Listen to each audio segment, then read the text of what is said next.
उद्धारकर्ता प्रभु यीशु मसीह के नाम से हम मांग लेता नहीं, आमीन। हाँ मित्र, पौलुस प्रेरित के फिलिपिन नगर के कलीसिया के लिखल गई चिट्ठी हमने के ऐसन बहुते अनमोल आत्मिक सत्य प्रदान कइले बा। ई अध्ययन एगो बेशकीमती अनुभव बा। हमरा विश्वास बा कि ई रुआ आत्मिक विकास में विशेष रूप से लाभदायक सिद्ध भइल बा। पवित्र शास्त्र में यह लेख के एगो विशेष स्थान बा। ई लेख अपना आप में एगो बहुते बढ़िया कृति है, यानी कि कथन है। ई रउआ खातिर ई एगो अविश्वसनीय संदेश बना सकता और ई विचार रुआ सामने बार बार आवत रही। फिलिपियो के पत्री 4 अध्याय के 9 पद ए तरी से बता रहल बा। सुनी, हम रुआ सामने एह पद के पढ़ रहल बानी। एह तरी से एह पद में लिखल बा, जवन कुछ तू हमरा से सीखला, ग्रहण कइला, सुनला और हमरा में देखले बड़ा, ओकरे अनुसरण करा और परमेश्वर जवन की शांति के स्रोत हमें तोहरा साथे रही हैं। श्रोता मित्र भाई बहन, ई उपयुक्त नहीं के हो सकत कि हम केहुओ से कहीं उहे करा और ऊ मत करा। जौन हम करतानी सुने वाला तीखा प्रक्रिया प्रकट कर सकता। हम खुद अनेक विषय के खातिर ना चाहब कि हमार संतान यही राह पर चले जेकरा पर हम चलत रही।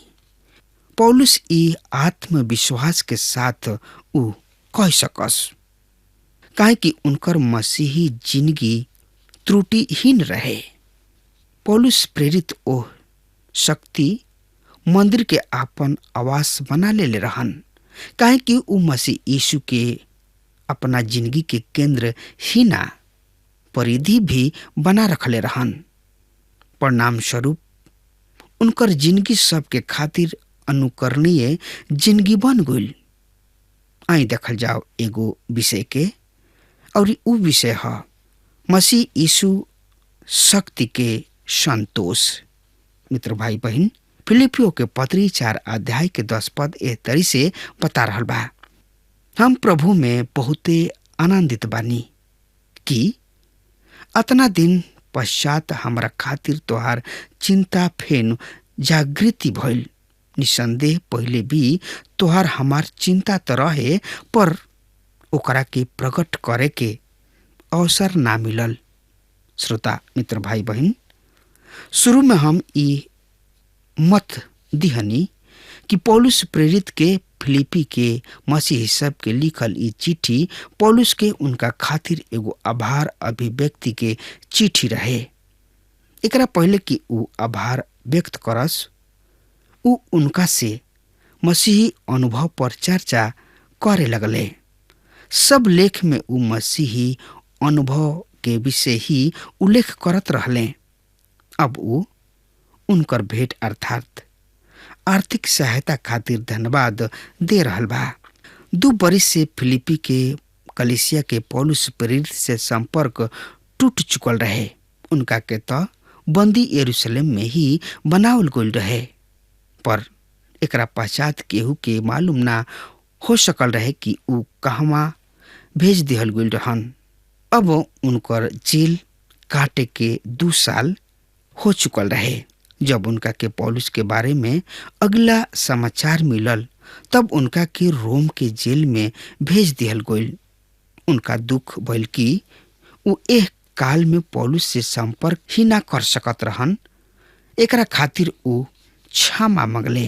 क्षमा ऐसे भी मांगे के पड़ल कि ऊ ओहनी लोग ऊ भेंट ना भेज पौले, ई जौन की उनका के नियत रूप से उहाँ में भेजे के होत रहे। पौलुस यहाँ बहुते सहनशीलता पूर्वक उन लोग के क्षमा कर रहल बने। उ ओहनी लोग के सूचित कर रहल बाणे कि उ परमेश्वर के उनका खातिर हरदम धन्यवाद ही दे रहल बा। उ कह रहल बाणे कि एकरा में लजाए के कोनो आवश्यकता नइखे, यानी कि लजाए के कोनो बात नइखे, काहे कि उ तो उनका स्थिति से अनजान ही रहन। श्रोता मित्र भाई बहन, तो एकरा बारे में जानकारी खातिर वह हमरा संगे आपन पवित्र शास्त्र बाइबल से देखी। फिलिपियों के पत्री 4 अध्याय के 11 पद ए तरी से बता रहल बा, हम अपना कोनो अभाव के कारण ई ना कहत, काहे कि हम हर एक परिस्थिति में संतुष्ट रहल सीख लेले बानी। श्रोता मित्र भाई बहन, पौलुस ओहनी लोग के याद दिला रहल बाड़े कि हम तो उन लोग से कबहुओं अनुरोध ना कोनी, हम सहायता खातिर कबहुओं भी चीख पुकार ना मचौनी। हम तो एगो उच्च स्थिति प्राप्त कर लेले बानी। हर परिस्थिति में संतुष्ट रहे के एकरा में हमरा कोनो अंतर नइखे पड़े के कि हम जेल में बानी या आजाद। श्रोता मित्र भाई बहन, कुछ लोग ये धारणा बना ले रहले कि यदि सब कुछ ठीक ठाक चल रहा बा, हमने के परमेश्वर के ठहरावल गइल राह पर चल रहल बानी जा और वहां हमनी के संतुष्ट रहल उपयुक्त होई। हमनी के जिंदगी में अपना संतोष के खातिर परिस्थिति सब पर निर्भर रही न जा। वैसे भी हमनी के परिस्थिति हमनी के संतोष के स्थिति पर गहरा प्रभाव छोड़े ले, पर पौलुस प्रेरित परिस्थिति सबसे एगो दूसर ही पाठ सिखौले रहन। उनका संतोष खातिर परिस्थिति सबके अनुकूल होखल जरूरी नइखे रह गइल। श्रोता मित्र भाई बहन, तो एकरा बारे में और ज्यादा से ज्यादा जानकारी खातिर अपन पवित्र शास्त्र बाइबल से देखी।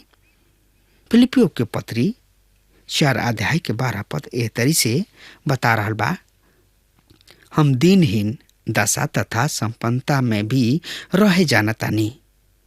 हर बात और हर एगो परिस्थिति में हम तृप्त होखल, भूखे रहल और घटे बढ़े सीख लेले बानी। मित्र भाई बहन, पौलुस उन लोग के सहानुभूति के सराह रहल बाणे, पर ये भी सत्य बा कि हम कुछ उपलब्धि सुविधा में रहत भी संतुष्ट रहल सीख लेले बानी। संपन्नता की जिंदगी तो हम देख चुकल रही। पौलुस अपना जिंदगी में उस समय भी देखले रहन जब उनका किने जिंदगी के बना के खातिर कोनो भी साधन ना रह गइल रहे। संपन्नता तथा न्यूनता उनका सामने कोनो मूल्य या कोनो महत्व ना रहे। 4 अध्याय के 13 पद बता रहल बा, जे हमरा के सामर्थ प्रदान करेला उनका द्वारा हम सब कुछ कर सकतानी।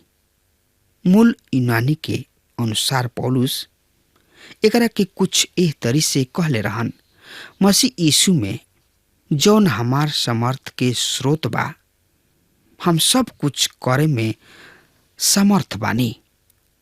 का मतलब बा उनकर सब कुछ के? करवा कुतुब मीनार पर चढ़ के वहां से छलांग लगा सकतानी? जी ना। पौलुस कह रहल बाणे, हम सब कुछ कर सकतानी, पर प्रभु यीशु मसीह में, अर्थात रुआ जिंदगी खातिर मसीह यीशु के इच्छा के अंतर्गत। दूसरा शब्द में जौन की आत्मा के वरदान प्रभु रुआ के दिले बाणे, उनका उपयोग के क्षमता उ रुआ के प्रदान करी है। विश्वासी के जिंदगी में आत्मा के वरदान परमेश्वर के आत्मा के उपस्थिति के प्रमाण है। जब तक रुआ उनकर उपयोग मसीह यीशु में करत रहब, रुआ खातिर समर्थ के अभाव ना रही। जब ट्रेन रेलवे पटरी यानी कि लाइन पर चले लागेले, पटरी से अलग होते ही सब पावर यानी कि महाशक्ति धैले के धैले रह जाला।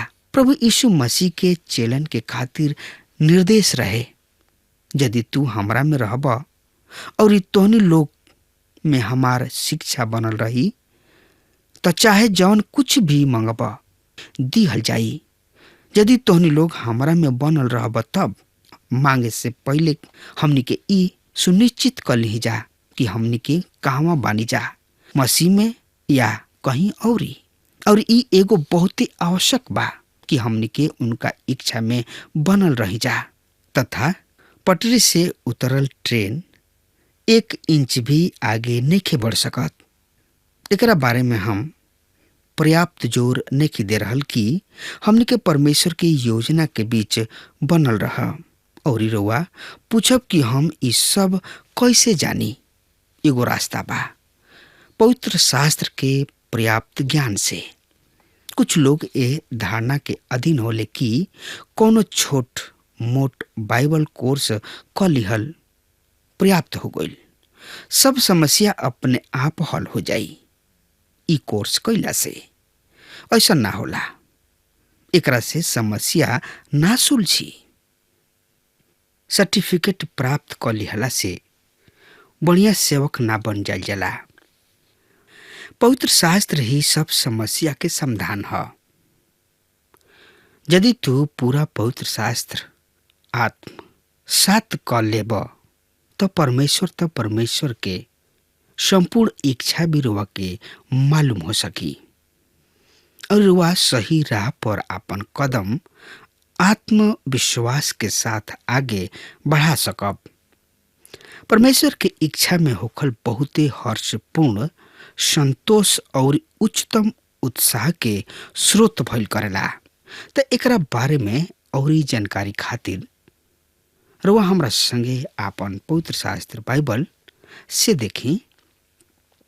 फिलिपियो के पत्री 4 अध्याय के 14 पद इस तरी से बतला रहल बा, फिर भी तू भला कोइलक कि हमरा क्लेश में सहभागी भइला।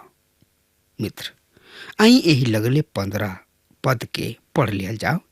हे फिलिपी सब, जैसन कि तोहनी लोग खुद जाना तड़ा जा, सुसमाचार प्रचार के काम में जब हम मैसेडोनिया से विदा भइनी तो तोहनी लोग के छोड़ कोनो अन्य कलीसिया लेन देन के विषय में हमरा साथ सहभागी ना भइल। श्रोता मित्र भाई बहन, पौलुस हरदम ओहनी लोग के सहायता के सराहना कर रहल बने। उनकर कहा नाम रहे कि तोहनी लोग एगो उत्तम काम कैले रहा। ई उनकर ओहनी लोग के प्रति व्यक्तिगत आभार प्रदर्शन रहे। फिलिपी के कलीसिया एकरे जैसन ही है। परमेश्वर के आशीष उनका साथ बनल बा। पौलुस एक कलीसिया द्वारा भेजल गईल सेवक रहन। ई कलीसिया इनकर सब खर्चा चलावत रहे। ओहनी लोग पौलुस से प्रेम करत